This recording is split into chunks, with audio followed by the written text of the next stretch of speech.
Hey, it's Shamrock here with another boss guide for you. This one is for Watcher Irideus, who is the first boss in the Halls of Infusion dungeon.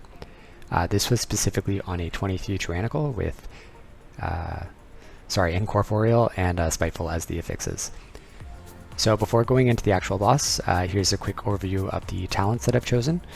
So specifically for this fight, nothing I've chosen is actually great. One thing that you would want to choose going into this fight is Windrush, but I actually forgot to take it. So if I were to rework this, I would probably take the point out of Surging Shields and put it into Windrush, or I would take the point out of Poison Cleansing Totem and put it into Windrush as well.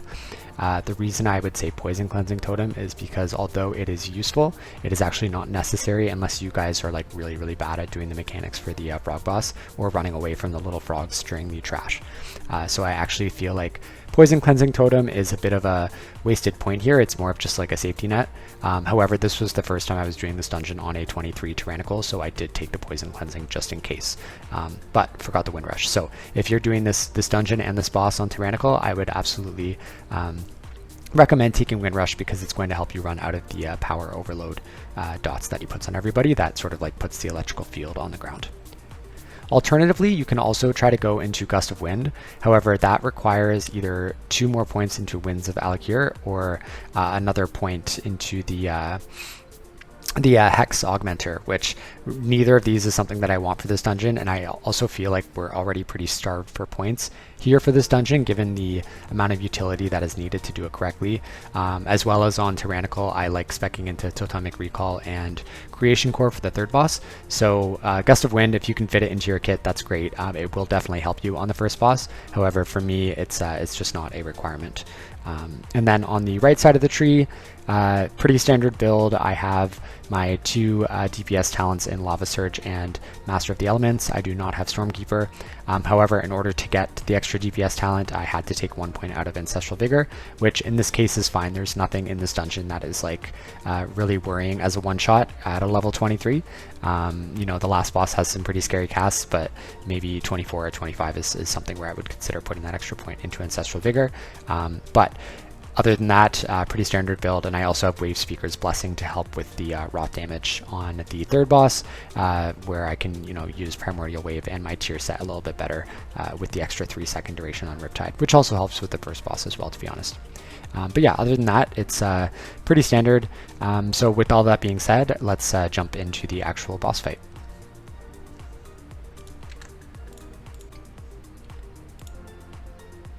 Alright, so this is probably a fight where you want to have full mana, so just make sure after this last pack of trash that your tank gives you a second to drink before actually pulling the boss. You should have most of your cooldowns up by now, even if you've been using them for some of these trash pulls, but even if you don't, it's okay. You want to save most of your cooldowns for the second phase anyways, other than maybe Ancestral Guidance, because if you use that in the first phase, it'll be up again for the second phase anyways.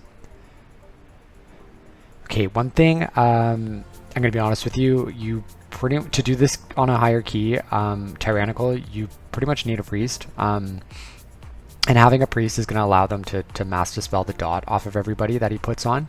And then all you have to do is run out of the electricity field that comes from the dots being dispelled.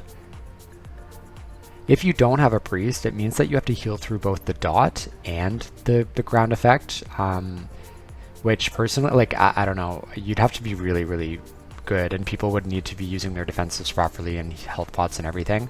It would be quite a struggle, so I highly recommend coming in here with a priest if you're doing this on a higher key, because I personally don't have any, you know, groundbreaking tips or guide on how to do this with that one. So that being said, keep this in context, this guide is with a priest. Okay, so the first Stratic Surge is going to happen right after he does the Take Frontal. You probably don't need a cooldown for this. It's rare that would kill somebody from full health, as long as you get at least like 1 chain heal in. But another great combination is using Primordial Wave and getting those cleaves out on people during the Surge, followed up with a chain heal. Okay, the way that we do this is we pretty much stack up for the entire fight, and then immediately once that power overload dot comes out, the priest is just going to mass dispel it immediately. They're not going to wait, and then all you have to do is heal through the damage on the ground as people run out. It might make sense, like, in your head to like move out first before dispelling, but realistically all you're doing is increasing the amount that you have to heal from the dot, and people are still gonna have to run out of the field anyways. So this, in my opinion, is the best way to do it. You do have to be careful though. There are some like dicey overlaps that start to happen, and that is when like you have the power overload dot basically going into a static surge, and that can really be painful, especially in the second phase when he's doing more damage and the fields are a lot larger. So if you are going to be using cooldowns in phase 1, it should probably be for one of those overlaps. Once again, I would recommend just using Ancestral Guidance if needed. And save Slink, Healing Tide, and Ascendance for that phase 2 when the damage ramps up a lot. So yeah, you'll see right there I used Ancestral Guidance. I know it's going to be up later towards the end of the fight when I need it again. And that was just to sort of catch up because I felt myself falling behind for that static surge. The nice thing about this though is if you put down a Cloudburst totem and then heal the static surge, that Cloudburst totem is likely going to sync up with the next power overload dot as you're running out. If you rewind like a couple of seconds, you'll see you pretty much always have a really nice full Cloudburst to use while you're running out of that static field, and I find that really helps us with this boss and keeping up. So there are a few different ways to do the intermission. By that I just mean you either lust or you don't lust. I think you kind of want lust in phase 2 just because you want that phase to not last as long. However, you do want these ads to die as quick as possible. So we actually lusted towards the end. He's still got 20 stacks though. I don't know if he can get more than 20 stacks. I actually think that's the maximum we can get because we did take a really long time to kill these ads even with lust at the end. So yeah, personally, I think you should just lust phase 2. Each percentage point or each stack that he gets of the buff only does a percentage point of damage. So like between 15 and 20 stacks, which is really the only difference you're going to get by lusting in the intermission. It's like 5% damage, and the puddles are going to be like slightly larger. So yeah, my personal thoughts, lust phase 2, but different groups will do it differently. So just convene with your group before going. Okay, now we go into phase 2. It's the exact same strategy. We're not changing anything here. It just, the damage is going to be a little bit higher, so you need to be more preemptive about the healing. And the puddles, which is the biggest change, are going to be massive, so you just need to be ready for that. Once again, you'll see I put the Cloudburst totem down so that I can fill it up, and I know that I'll be able to pop that when we are running out from the power overload dot, which he's about to put on us. And we're going to do the same thing here. As soon as we get it, we are going to get a Master Spell, and we're going to run away.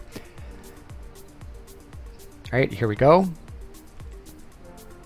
It's a lot of damage, and as you see, I just popped my Cloudburst there. It also procced my Spore Cloak, which is awesome, and then I also got healed by the Paladin, which is great. But yeah, that's great. Everyone's alive. Ideally, you want to take Wind Rush for this boss. I actually, like I said at the beginning of the video, I should have taken it. I just forgot, and that's really going to help you deal with at least one of the power overload phases. It's going to help the whole group get out of there really quick. Anyways, next static surge. I am juicing up my Cloudburst so that it's ready for the next power overload dot. And then if I know myself well, I will probably use a cooldown here, likely Healing Tide. And don't forget Ascendance. Not only is it a great healing throughput cooldown, it's also a great ability to use in order to give yourself a boost of health, which is perfect for like when you're running out of that dot. So I actually didn't use Healing Tide or Ascendance there. I just used Ancestral Guidance. And he only has like 2% health left, if I can see that properly. So realistically, I should have been using other cooldowns there as well. Like I did just actually use Healing Tide for that static surge. But yeah, see, not so hard.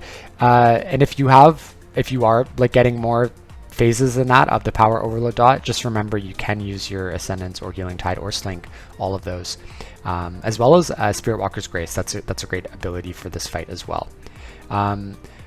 I did mention it briefly at the beginning, but I'll mention it again. I actually had someone ask me the question of, why wouldn't you take Gust of Wind going into this boss? Gust of Wind is great. It would help you get out of the power field really quickly, but you need to take so many other talents to get into Gust of Wind, and there are so many other utility talents that I would rather take in this dungeon not only for the trash, but also for later in the fight. Like I need to spec into Totemic Recall in order to deal with the third boss on Tyrannical.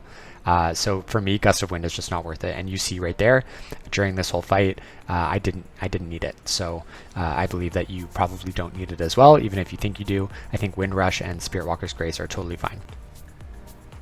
So I hope this boss guide helped you out and gave you a few tips and tricks for you to use the next time you're in here. And if you do find yourself in here, best of luck, because in my opinion, this is a really difficult, but also a really, really fun dungeon to be doing on Tyrannical. If you liked this video, please be sure to like and subscribe, and stay tuned for the next guide that I put out. Thanks everyone, I'll see you next time.